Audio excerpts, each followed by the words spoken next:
성경 110페이지에 있습니다. 누가복음 10장 25절부터 37절까지의 말씀입니다. 우리 그 가운데 29절부터 마지막 37절까지 함께 읽도록 하겠습니다.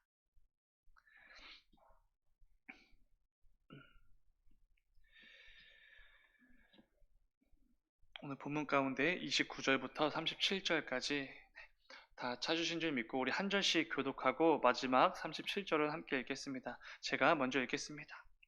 그 사람이 자기를 옳게 보이려고 예수께 여짜오되 그러면 내 이웃이 누구니이까?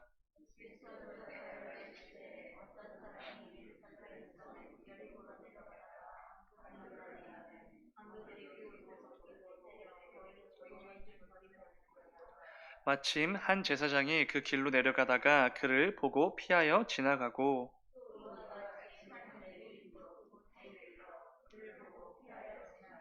어떤 사마리아 사람은 여행하는 중 거기 이르러 그를 보고 불쌍히 여겨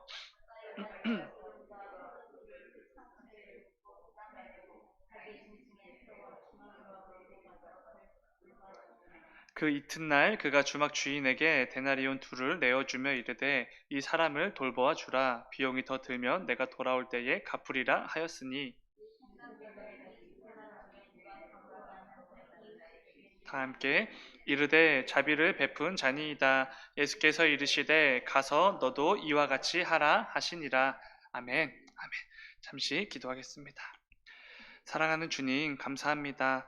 아버지, 오늘도 삶의 자리로 나아가기 전에 주님 앞에 먼저 나와 주님의 뜻을 먼저 듣고 또 먼저 구하며 나아가려고 합니다. 아버지, 이 시간 말씀을 통하여서 또 찬송과 기도의 시간을 통하여서 하나님께서 우리에게 원하시는 삶이 무엇인지, 우리의 삶에 맺어지기를 원하시는 삶의 열매가 무엇인지 먼저 깨닫고 돌아가는 귀한 시간 될 수 있도록 인도하여 주셔서 이를 통해 오늘 하루도 주님께서 우리에게 맡겨주신 이 성도라는 그 직분에 합당한 삶을 잘 살아내는 우리 모두가 되게 하여 주시옵소서. 주님 감사합니다. 거룩하신 예수님의 이름으로 기도드렸습니다. 아멘. 함께 읽은 말씀을 가지고 가서 너도 이와 같이 하라 이런 제목으로 함께 말씀을 나눠보도록 하겠습니다. 어제 새벽 나눈 것처럼 예수님을 찾아온 율법 교사에게 예수님은 먼저 머리로만 아는 게 전부가 아니라 반드시 행함으로 반드시 삶의 열매로 이어져야 한다는 것을 말씀해 주셨습니다. 그런데 그 율법 교사가 예수님에게 다시 묻습니다. 그렇다면은 내가 사랑해야 될 이웃이 누구입니까? 이렇게 질문을 합니다. 이웃을 사랑하라고 말씀하신 그 예수님의 말씀에 따라 자신을 좋게 보이기 위해 의도적으로 이런 질문을 한 것입니다. 그런데 우리 주님께서는 이번에는 한 비유의 말씀을 통해서 이 질문에 대해서 대답해 주십니다. 본격적으로 이웃을 사랑한다는 것이 무엇인지를 자세하게 말씀해 주시기 위해 비유의 말씀을 주신 것입니다. 우리가 잘 알고 있는 선한 사마리아인의 비유, 이 말씀을 통해서 말씀해 주셨습니다. 예수님께서 말씀을 가르치실 때 자주 사용하는 방법이 대표적으로 두 가지가 있습니다. 하나는 시범식 교육이라고 해가지고 교육 내용을 몸소 실천하심으로 직접 보여주심으로 가르쳐 주시는 것이 있습니다. 두 번째는 충격요법입니다. 너무나 중요한 부분들을 가르쳐 주실 때에 때로는 충격을 주시면서까지 정확하게 깨닫도록 가르쳐 주시는 것입니다. 시범식 교육과 충격요법 두 가지입니다. 오늘 본문에 등장하는 선한 사마리아인의 비유가 이 두 번째에 해당하는 충격요법이었습니다. 한 사마리아 사람이 강도를 만나 죽어가는 유대인에게 자비를 베풀어 주었다. 이렇게 그 비유의 말씀이 시작됩니다. 벌써부터 충격적인 내용입니다.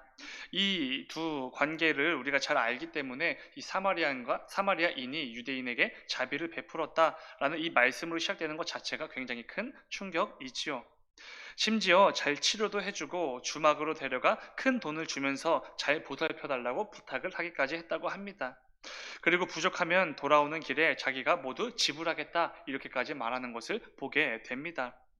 문제는 강도를 만나 죽어가는 이 유대인을 보고도 모른 척하고 그냥 지나친 사람들 중에는 같은 유대인이었던 제사장도 있었고 레위인도 있었다는 것입니다.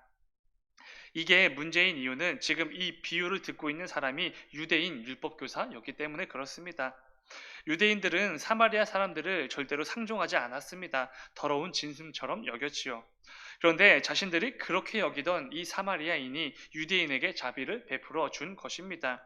심지어 누구보다 경건하고 율법을 잘 준수했던, 그리고 이웃을 사랑한다고 생각했던 제사장과 레위인 같은 유대인들은 그냥 모른 척하고 지나간 것입니다. 이게 정말 큰 문제이지요. 이 비유를 들은 율법 교사는 큰 충격에 빠졌을 것입니다. 자신이 가지고 있었던 이웃에 대한 개념이 산산조각이 나왔을지도 모릅니다. 너무 당황해서 식은땀을 흘렸을지도 모르지요. 그리고 그에게 우리 주님께서 다시 물으셨습니다. 오늘 본문 36절입니다. 네 생각에는 이 세 사람 중에 누가 강도 만난 자의 이웃이 되겠느냐? 이미 답이 정해져 있는 질문이었습니다. 그리고 그 답을 율법 교사도 잘 알고 있었겠지요. 누가 내가 사랑해야 될 이웃입니까? 라고 묻는 이 율법 교사의 질문에 예수님께서는 유대인들이 경멸하고 상종하지도 않았던 사마리아인을 이웃으로 제시해 주시면서 누가 너의 이웃이 되겠느냐? 라고 물으신 것입니다. 예수님께서 이런 충격을 안겨주신 이유가 무엇이겠습니까? 이 율법 교사에게 있었던 이웃에 대한 편견과 차별을 깨뜨려 주시기 위함이었을 것입니다. 율법 교사는 하나님을 사랑하고 이웃을 사랑해야 한다는 율법을 잘 알고 있었습니다. 달달달 외우고 그리고 다른 사람들에게 열심히 그리고 탁월하게 가르치던 사람입니다. 그리고 예수님과의 대화를 통해 이제는 이웃을 사랑하는 열매를 맺어야 되는구나 라는 사실도 깨닫게 되었습니다. 그리고 어쩌면 이제부터라도 열매를 맺기 위해 삶의 각오를 다졌을지도 모릅니다. 그런데 문제가 하나 있지요. 그것은 율법 교사는 자신이 사랑해야 될 이 이웃을 이미 스스로 정해놓았다라는 것입니다. 누가 내 이웃이냐고 묻고 있지만 이미 자기 안에는 자기가 이렇게 사랑할 만한, 자기의 이웃이 될 만한 사람들을 이미 다 정해놓은 것이지요. 일단 적어도 사마리아인들은 아닐 것입니다. 사마리아인들은 결코 자신의 이웃이 될 수 없다고 믿었을 것이지요. 하나님께서 택하신 백성이라고 여겨지는 유대인들만을 이웃이라고 여겼던 것입니다. 또한 사마리아인뿐만 아니라 모든 이방인들도 마찬가지였을 것입니다. 자신의 이웃 안에 들어올 수 있는 사람들, 그 가운데 이방인들의 자리는 없었던 것이지요. 유대인들은 이 이방인들 역시도 절대로 말도 섞지 않고 식사도 같이 하지 않으며 그들을 이렇게 제대로 대화를 나누지도 않았습니다. 사실 이 유대인들에게는 사마리아인과 이방인들, 그러니까 유대인들을 제외하고는 그 누구도 유대인들의 이웃으로 여기지 않았을 것입니다. 그들은 절대로 사랑할 수 없는 존재들이지요. 이러한 유대인들의 모습을 잘 이렇게 볼 수 있는 구절이 있습니다. 사도행전 말씀을 보면은 이방인 최초로 이 세례를 받고 성령을 받았던 이방인이었던 로마 백부장 고넬료가 등장하는 것을 보게 됩니다. 다들 그 사건을 기억하실 것입니다. 예수님의 수제자였던 베드로는 사실 이방인이었던 고넬료에게 가는 것을 원하지 않았습니다. 오히려 꺼려 했지요. 아마 하나님께서 부정한 음식이 가득 담긴 그 바구니 환상을 통해 미리 알려주시지 않으셨다면 베드로는 이방인 고넬료에게 가는 것을 끝까지 거부했을지도 모릅니다. 그러나 그때에 이방인에게도 복음이 증거되고 그들에게도 성령이 임했다라는 이 놀라운 사건이 예루살렘 교회에 보고가 될 때 다들 굉장히 놀라고 심히 놀랐다라는 말씀이 이어집니다. 이것만 보아도 유대인들이 얼마나 이방인들을 향해 편견과 차별로 가득했는지 잘 알 수 있습니다. 유대인들에게 있었던 이방인을 향한 차별과 편견은 예수 그리스도의 복음이 증거되고 전파되는 것까지도 자신들 스스로 막아설 만큼 강력하게 자리 잡고 있었던 것입니다. 그러나 예수님께서는 그런 편견을 모두 깨뜨려 버리시지요. 내가 선택한 이웃, 내가 정한 이웃만을 사랑하는 거, 이게 명백한 잘못이라는 것을 분명히 지적해 주십니다. 멋대로 울타리를 정해놓고 그 울타리 안에 있는 사람들만 사랑하는 것은 절대로 하나님께서 말씀해 주셨던 너희들이 사랑하는 그 율법에 담긴 이웃사랑이 아니다. 이 사실을 깨닫게 해주신 것입니다. 유대인들은 절대로 사랑할 수 없는, 그리고 사랑해선 안 된다고 가르치고 있었던 사마리아인의 그 선함과 자비로운 모습을 통해 충격을 주시며 가르쳐 주시는 그 예수님의 말씀을 듣고 정말로 충격에 빠졌을 것입니다. 그리고 예수님은 이어서 이렇게 말씀해 주시지요. 본문 37절입니다. 이르되 자비를 베푼 자니이다. 여기까지는 이제 율법교사의 대답입니다. 이어지는 예수님의 말씀입니다. 예수께서 이르시되 가서 너도 이와 같이 하라 하시니라. 아멘. 자신들을 짐승처럼 여기는, 상종도 해주지 않던 유대인에게 자비를 베풀었던 그 선한 사마리아 사람처럼 너도 가서 그렇게 좀 행해라, 이런 말씀을 하시는 것입니다. 사마리아 사람은 그 어떤 편견도 차별도 가지지 않고 그저 도움이 필요한 사람을 도왔습니다. 이게 진짜 이웃 사랑이라고 예수님께서 가르쳐 주시는 것이지요. 사실 이것은 사마리아 사람뿐만이 아니라 그 누가 되었든지 아무 상관없이 그들이 사랑이 필요로 하면 사랑을 해 주어라 이런 말입니다. 그 어떤 차별도 편견도 없이 그 누구라도 도움이 필요하면 도와주라 이런 말이지요. 그 누가 되었든지 나의 사랑을 원하는 사람이 있다면 사랑해 주어야 한다라는 것입니다. 이게 진짜 이웃 사랑을 하는 것이라고 가르쳐 주시는 것입니다. 사랑하는 여러분, 이 말씀을 통해 우리도 한번 점검해 보아야 합니다. 왜냐하면 우리에게도 분명히 있지 않습니까? 내가 정해놓은 사랑의 대상들, 내가 사랑할 만한 사람들, 내가 사랑할 수 있는 사람들만 들여놓은 울타리가 우리에게도 분명히 있습니다. 나에게는 어떤 사마리아인이 있습니까? 내가 도무지 사랑할 수 없는 상종도 하기 싫은 사마리아 사람이 누구입니까? 아니면 나에게는 어떤 이방인들이 있습니까? 온갖 부정함으로 가득하여서 말도 섞기 싫은 이방인들이 나에게는 누구입니까? 그러나 우리 주님께서 분명히 말씀해 주십니다. 아무 편견도 없이 차별도 없이 그 누가 되었든지 도움을 주고 사랑해 주었던 그 선한 사마리아인처럼 우리도 행하길 원하고 계시는 것이지요. 오늘 말씀을 준비하면서 저 역시 크게 회개할 수밖에 없었습니다. 저에게 가득한 편견과 차별 그리고 사람을 미워하는 마음을 가득 떠오르게 해 주셨습니다. 주님께서 이렇게 말씀해 주시는 것이지요. 내가 천하보다 귀하게 여기며 내가 사랑하는 그 영혼을 네가 뭔데 감히 미워하고 사랑해 주지 않느냐 이렇게 꾸짖어 주셨습니다. 저에게도 분명히 있습니다. 저도 미워하는 사람이 있고 싫어하는 사람이 있습니다. 함께하기 싫고 함께 말도 섞기 싫은 사람 분명히 있습니다. 제 마음대로 정해놓은 나의 사랑을 받을 만한 이 사람들의 목록이 따로 있는 것이지요. 차별과 편견이 가득한 울타리가 저의 삶에도 많이 있습니다. 그러나 우리 주님께서 오늘 말씀을 통해 저와 여러분에게 분명히 말씀해 주십니다. 쿠키야, 모두를 사랑했던 선한 사마리아인 사람처럼 너도 가서 그렇게 좀 행해라. 이렇게 말씀하시는 것이지요.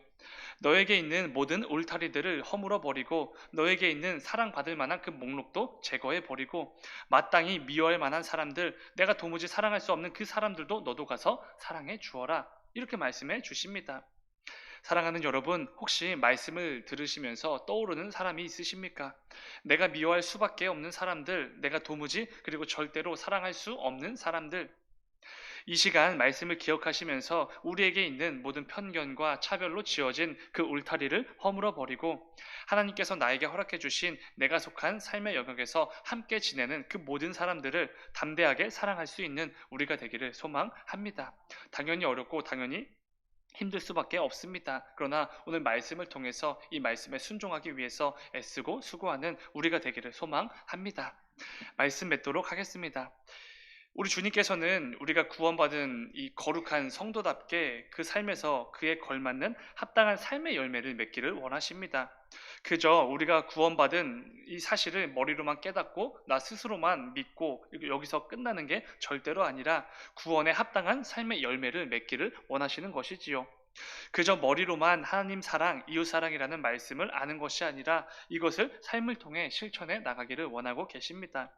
왜냐하면 이를 통해 우리는 내가 구원받은 성도임이 스스로 증명할 수 있기 때문에 그렇습니다. 만일 내 삶에서 그 어떤 열매도 맺히지 않는다면 열매 맺지 않는 나무를 도끼로 찍어서 불에 던져지는 것처럼 열매 없는 우리의 삶의 결과는 불을 보듯 뻔한 것입니다. 부디 저와 여러분의 삶이 아무런 열매가 없어서 우리 주님을 다시 만났을 때 내가 도무지 너를 모르겠다 이런 말을 듣는 비참한 삶이 아니라 잘했다 충성된 종아 너를 위해 예비된 영원한 나라를 상속받으라 이런 귀하고 복된 영광을 얻게 되는 저와 여러분의 삶이 되기를 간절히 소망합니다. 또한 우리에게 주신 이웃사랑이라는 명령을 반쪽만 순종하는 그런 어리석음을 범하지 않기를 원합니다. 내가 사랑할 만한 사람들만 사랑하고 내 사랑을 받을 자격에 있는 그 사람들만 사랑하고 내가 정해놓은 울타리 안에 있는 사람들만 사랑하며 살아가는 거 절대로 옳지 않습니다. 오히려 어리석은 모습입니다. 자신의 도움이 필요한 사람이라면 누가 되었든지 자신을 희생해 가면서까지 정성스럽게 도와주고 사랑해 주었던 그 선한 사마리아 사람처럼 우리 역시 그 누구라도 나의 도움을 필요로 한다면 나의 사랑을 필요로 한다면 다가가서 마음껏 사랑해 주는 것을 통해 온전한 순종을 하는 우리가 되기를 소망합니다. 혹시 나에게 도무지 사랑할 수 없는 사람이 있다면, 그리고 미워할 수밖에 없는 사람이 있다면 이번 한 주간을 주님 말씀에 순종할 수 있는 좋은 기회로 삼으시길 바랍니다. 우리 모두에게 내 사랑의 울타리 밖에 있는 사람들이 분명히 있을 것입니다. 우리 주님께서 그런 우리들에게 분명히 말씀해 주시지요. 너도 가서 이와 같이 행하라. 이 말씀에 즉각적으로 순종하여 내게 있는 울타리를 전부 허물어 버리는 귀한 한 주간이 다 되기를 주님의 이름으로 축원을 드립니다. 잠시 기도하겠습니다. 사랑하는 주님, 우리에게 긍휼을 베풀어 주셔서 우리에게 은혜도 허락하여 주셔서 도무지 삶에서 열매를 맺지 못하는 우리를 불쌍히 여겨 주셔서 놀라운 구원의 자리로 우리를 불러 주셨는데 그 부르심에 합당하지 못한 우리의 삶을 주님 긍휼히 여겨 주셔서 그래서 나의 삶을 통해 내가 구원받은 거룩한 성도라는 것을 마음껏 드러내며 삶의 열매를 주님께 내어드리는 귀하고 복된 삶이 되도록 인도하여 주셔서 또한 우리에게 있는 편견과 차별의 울타리를 모두 허물 수 있도록 주님 인도하여 주셔서 이웃을 사랑하라는 그 명령의 말씀에 온전히 순종하는 우리가 될 수 있도록 주님 인도하여 주셔서 내가 사랑할 만한 사람만 사랑하고 나와 관계 있는 사람들만 사랑하는 이런 어리석은 모습이 아니라 우리 주님께서 우리 모두를 차별과 편견이 없이 사랑해 주셨던 것처럼 우리 역시도 내 주변과 모든 이웃들을 향하여 사랑할 수 있는 주님의 그 마음을 우리에게도 허락하여 주셨어. 아버지, 이를 통해 오늘 하루를 통해서 또 한 주간의 삶을 통해서 나를 통해서 이 세상에 예수님의 사랑이 드러나고 예수님의 사랑이 무엇인지를 마음껏 보여주며 살아가는 우리 모두가 될 수 있도록 주님 인도하여 주셨어. 주님 감사합니다. 거룩하신 예수님의 이름으로 기도드렸습니다. 아멘.